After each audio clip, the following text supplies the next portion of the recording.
YouTube? Jeremiah Hersey here, and this is the next video in my Node to Pro series. Today we're going to be talking about query dependencies or data lineage, and we're also going to be talking about the close versus close and apply button inside the Power Query. If you want to follow along, go ahead and click the link down below in the description to download the PBI, and let's go ahead and get started.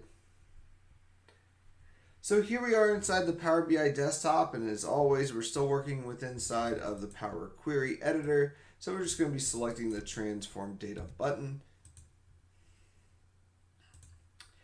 And when we left off in the last video, we had merged our queries or our tables together. So we had merged the city and the United States table that we got from the Wikipedia page.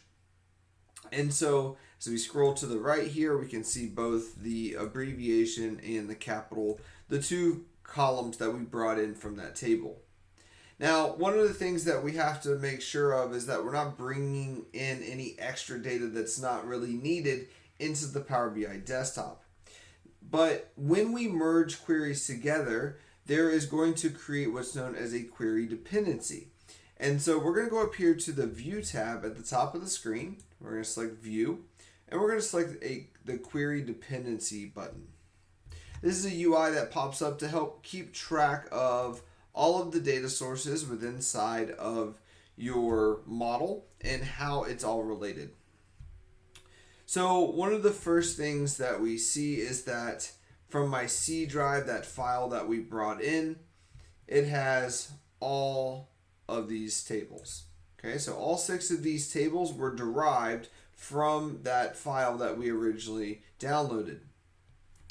But if you look over here on the left hand side, you can also see the Wikipedia page, right? So if you look up here, you can see that we also brought in that Wikipedia web source, and then here is the table, and you can kind of see how these are connected.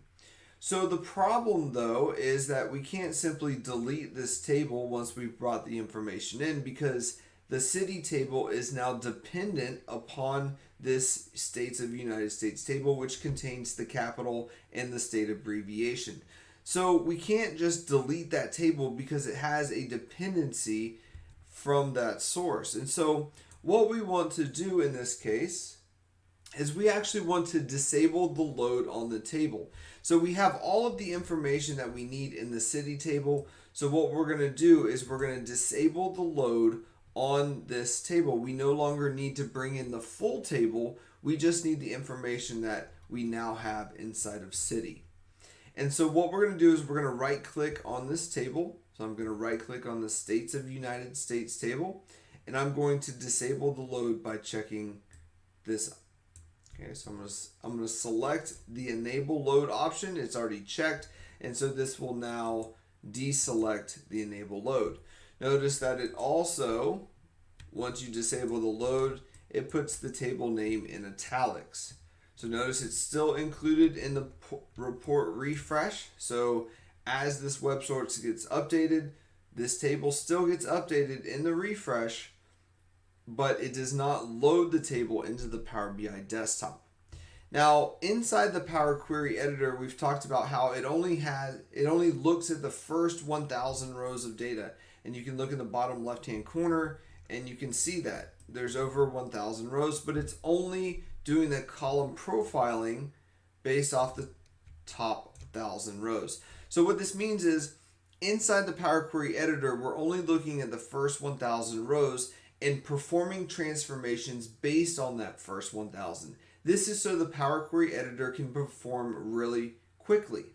Now, as we go to hit close and apply, which is the next thing that we're going to talk about, this is going to apply the transformation logic to the entire data set. Whether that's 10,000 rows or 10 million rows, it's going to apply those transformations when we hit apply. And so that's what allows the Power Query editor to perform so quickly, is that it's only basing it off the first 1,000 rows.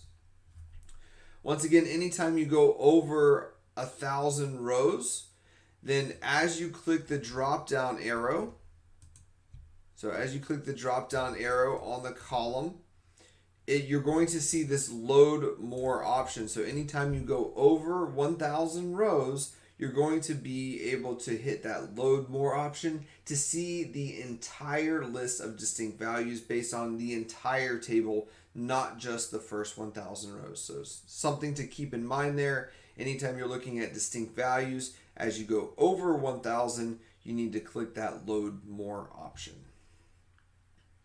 So what we're going to do is we're going to go select the Home tab. So the Home tab is going to allow us to hit close and apply. So you can either hit this button here at the top or you can choose the drop down.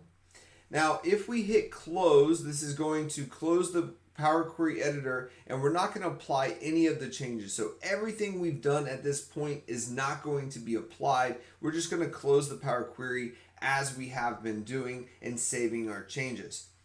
We can also hit apply. So apply is going to allow us to apply any changes. So all of the merging, the cleaning, the trimming, all of that stuff is going to be applied.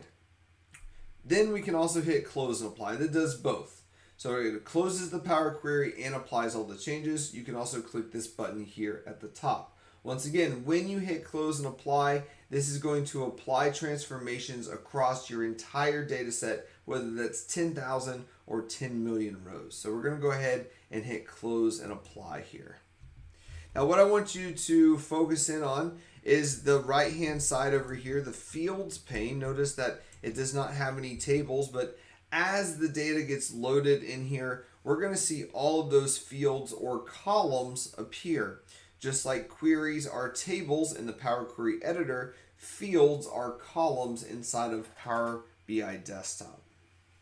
So we'll let this load here and we will see our tables with our fields in them populate over here on the right hand side. All right, we can now see that our fields pane is now populated with our 6 tables: city, customer, date, employee, sale, and stock item. And so as we continue moving forward, I just want to preference this by saying we did a lot of transformations with inside the Power Query, which weren't necessarily required or something that we would do in a typical reporting development scenario. And so what I'm going to do is in the next video, I'm going to have a PBIX file ready to go with all the proper transformations. So as we continue forward, you don't have a bunch of extra stuff in your Power Query.